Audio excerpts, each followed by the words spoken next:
शिवशक्तिकृत श्रीगणाधीशस्तोत्रम्। श्रीशक्तिशिवा ऊचतुः।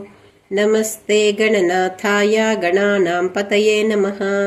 भक्तिप्रियाय देवेश भक्तेभ्यः सुखदायक। स्वानन्दवासिने तुभ्यं सिद्धिबुद्धिवराय च। नाभिशेषाय देवाय ढुण्डिराजाय ते नमः। वरदाभयहस्ताय नमः परशुधारिणे। नमस्ते सृणिहस्ताय नाभिशेषाय ते नमः। अनामयाय सर्वाय सर्वपूज्याय ते नमः। सगुणाय नमस्तुभ्यं ब्रह्मणे निर्गुणाय च। ब्रह्मभ्यो ब्रह्मदात्रे च गजानन नमोऽस्तु ते। ज्येष्ठाय चादिपूज्याय ज्येष्ठराजाय ते नमः।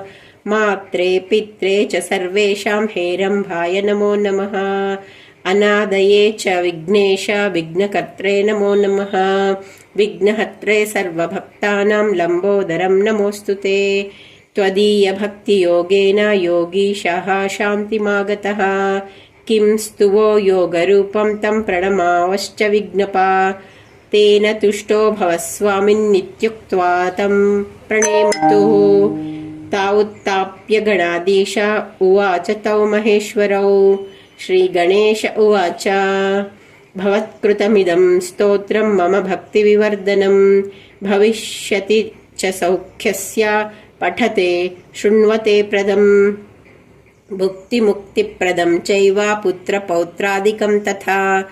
धनधान्यधिकं सर्वं लभते तेन निश्चितम् इति शिवशक्तिकृतं श्रीगणाधीशस्तोत्रं सम्पूर्णम्।